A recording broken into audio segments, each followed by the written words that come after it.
MDMA പിടിച്ചപ്പോൾ ആളുടെ mobile phone check ചെയ്തപ്പം അവൻ കൂട്ടുകാരന് മെസ്സേജ് അയച്ചിരിക്കുകയാണ്. രാത്രി ഞാനിത് പാക്ക് ചെയ്തപ്പോൾ അമ്മ വന്നായിരുന്നു. ബാക്കിയെല്ലാം ഞാൻ പെട്ടെന്ന് എടുത്ത് മാറ്റി. ഒരെണ്ണം മടിയിൽ കിടന്നു. അമ്മയെടുത്ത് നോക്കിയത്. അമ്മയെടുത്ത് നോക്കിയപ്പോൾ ഞാൻ അമ്മയോട് പറഞ്ഞു, നിന്റേതാണ്, ബൈക്കിന് മൈലേജ് കിട്ടുന്നതിന് വേണ്ടി ഓയിലിനകത്ത് ഇടാൻ വേണ്ടിയിട്ടുള്ളതാണ്. നീ നാളെ രാവിലെ 10 മണിയാകുമ്പോൾ വരണം. അമ്മ ചോദിച്ചാൽ ഇങ്ങനെ തന്നെ പറയണം. അവന്റെ മൊബൈലിലെ ചാറ്റ് നമ്മൾ ചെക്ക് ചെയ്തപ്പോൾ കിട്ടിയ മെസ്സേജാണ്. അതുപോലെ തന്നെ ആൺകുട്ടികളൊക്കെ കണ്ണെഴുതുന്ന ചിലപ്പോൾ നമ്മൾ കാണാറുണ്ട്. കണ്ണ് തൂങ്ങാന്ന് പറയും നമ്മൾ ചിലപ്പം ഇത് ഉപയോഗിച്ച് കഴിയുമ്പോഴത്തേക്കിനും.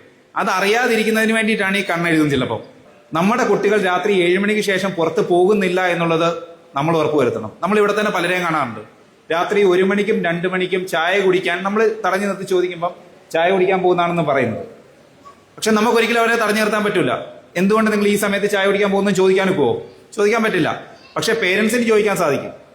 നമ്മളൊക്കെ ഒരു രാത്രി 9 മണിക്ക് ആഹാരം കഴിച്ചു കഴിഞ്ഞാൽ പിന്നെ ആഹാരം കഴിക്കുന്ന ഒരു സ്വഭാവമില്ല. പക്ഷെ ഇന്നത്തെ നമ്മുടെ ന്യൂ ജനറേഷൻ കുട്ടികൾ രാത്രി 2 മണിക്കും 3 മണിക്കാണ് ആഹാരം കഴിക്കുന്നത്. നമ്മൾ അതിനകത്തൊരു ചിന്ത നമ്മളിൽ തന്നെ വരണം. 7 മണിക്ക് ശേഷം നമ്മുടെ കുട്ടികൾ പുറത്ത് പോകണ്ട എന്നുള്ളൊരു ചിന്ത നമ്മളിലേക്ക് ഉണ്ടാകണം. കുട്ടികളെ ഏറ്റവും കൂടുതൽ അവരുടെ കൂട്ടുകെട്ടുകളാണ് നമ്മൾ ചിന്തിക്കേണ്ടത്. അതേപോലെ തന്നെ നമ്മൾ വീട്ടിൽ കുട്ടികൾ മുകളിലത്തെ നിലയിലേക്ക് നമ്മൾ കൊടുക്കുന്നു. ആ റൂം നമ്മൾ ചെക്ക് ചെയ്യാറില്ല, നോക്കാറില്ല. ആ കുട്ടികൾ ആ റൂമിൽ എന്തൊക്കെ ചെയ്യുന്നു എന്ന് അറിയില്ല. ഞങ്ങൾക്ക് തന്നെ അനുഭവമുണ്ട്. ഞങ്ങളൊരു കുട്ടിയെ ഞാൻ എറണാകുളത്ത് ജോലി ചെയ്യുമ്പം MDMA പിടിച്ചു. MDMA പിടിച്ചപ്പോൾ ആളുടെ മൊബൈൽ ഫോൺ ചെക്ക് ചെയ്തപ്പം അവൻ കൂട്ടുകാരന് മെസ്സേജ് അയച്ചിരിക്കുകയാണ്. രാത്രി ഞാനിത് പാക്ക് ചെയ്തപ്പോൾ അമ്മ വന്നായിരുന്നു. ബാക്കിയെല്ലാം ഞാൻ പെട്ടെന്ന് എടുത്ത് മാറ്റി. ഒരെണ്ണം മടിയിൽ കിടന്നു. അമ്മയെടുത്ത് നോക്കിയത്. അമ്മയെടുത്ത് നോക്കിയപ്പോൾ ഞാൻ അമ്മയോട് പറഞ്ഞു, നിന്റേതാണ്, ബൈക്കിന് മൈലേജ് കിട്ടുന്നതിന് വേണ്ടി ഓയിലിനകത്ത് ഇടാൻ വേണ്ടിയിട്ടുള്ളതാണ്. നീ നാളെ രാവിലെ 10 മണിയാകുമ്പോൾ വരണം. അമ്മ ചോദിച്ചാൽ ഇങ്ങനെ തന്നെ പറയണം. അവന്റെ മൊബൈലിലെ ചാറ്റ് നമ്മൾ ചെക്ക് ചെയ്തപ്പോൾ കിട്ടിയ മെസ്സേജാണ്. പക്ഷെ ആ പാവപ്പെട്ട അമ്മയെ സംബന്ധിച്ചിടത്തോളം അതെന്താണ് എന്ന് തിരിച്ചറിയാൻ ആ അമ്മയ്ക്ക് സാധിക്കുന്നില്ല എന്നുള്ളതാണ് ശരിയായിട്ടുള്ള വസ്തുത. അന്ന് ആ അമ്മ അത് കണ്ടുപിടിച്ചിരുന്നെങ്കിൽ ചിലപ്പോൾ പിന്നീട് അവൻ അതിലേക്ക് ചിലപ്പോൾ മാറിപ്പോവുകയില്ലായിരുന്നു. നമ്മളെല്ലാം ലഹരികൾ പഠിക്കുന്നത് നമ്മുടെ വീടുകളിൽ നിന്നാണ്. ലഹരിയുടെ ബാലപാഠങ്ങളെല്ലാം പഠിക്കുന്നത് നമ്മുടെ വീടുകളിൽ നിന്നാണ്.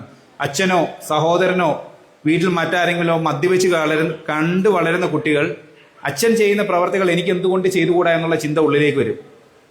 നമ്മൾ പറയും കുട്ടികളുടെ മുമ്പിൽ വെച്ച് നമ്മൾ പല കാര്യങ്ങളും ചെയ്യാൻ പാടില്ലെന്ന്. പണ്ടത്തെ കൂട്ടല്ല.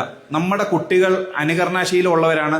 നമ്മൾ ചെയ്യുന്ന പ്രവർത്തികൾ അവർ ചെയ്യുവാൻ തന്നെ അവർ ശ്രമിക്കും. അത് നമ്മൾ ചിലപ്പോൾ സിഗരറ്റ് വലിക്കുന്നത് അച്ഛൻ വലിക്കുന്ന കാണിക്കുകയാണെങ്കിൽ കുട്ടികൾ ചിലപ്പോൾ പേപ്പർ വലിച്ച് അച്ഛൻ വലിക്കുന്ന തൊട്ട് അനുകരിച്ചു നോക്കും.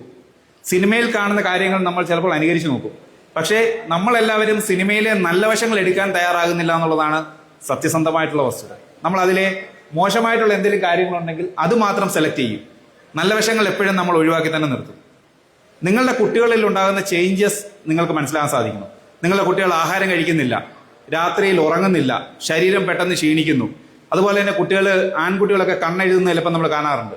ചിലപ്പോൾ കണ്ണ് തൂങ്ങാന്ന് പറയും നമ്മൾ ചിലപ്പം ഇത് ഉപയോഗിച്ച് കഴിയുമ്പോഴത്തേക്കിനും. അത് അറിയാതിരിക്കുന്നതിന് വേണ്ടിയിട്ടാണ് ഈ കണ്ണെഴുതും ചിലപ്പം. പക്ഷെ അങ്ങനെ കുട്ടികളിൽ ഉണ്ടാകുന്ന ചേഞ്ചസ് നിങ്ങൾക്ക് എന്താണെന്ന് മനസ്സിലാക്കാൻ സാധിക്കണം. അങ്ങനെ മനസ്സിലാക്കാൻ സാധിക്കുന്നുവെങ്കിൽ മാത്രമേ നമുക്ക് നമ്മുടെ കുട്ടികളെ നല്ല രീതിയിലേക്ക് കൊണ്ടുവരാൻ സാധിക്കും. സത്യസന്ധമായിട്ട് പറഞ്ഞാൽ ഒരു ജനറേഷനെ നമുക്ക് നേരെയാക്കാൻ പറ്റാത്ത അവസ്ഥയിലാണ്. പക്ഷെ ഇനിയുള്ള ജനറേഷനെങ്കിലും നമ്മൾ ഇതിൽ നിന്നും അകറ്റുവാൻ നമ്മൾക്ക് സാധിക്കണം. അതിന് നിങ്ങൾക്ക് എല്ലാവർക്കും സാധിക്കണം. നിങ്ങളുടെ പ്രദേശങ്ങളിൽ അതിനുള്ള പ്രവർത്തനങ്ങൾ നിങ്ങളിൽ നിന്നും ഉണ്ടാകണം.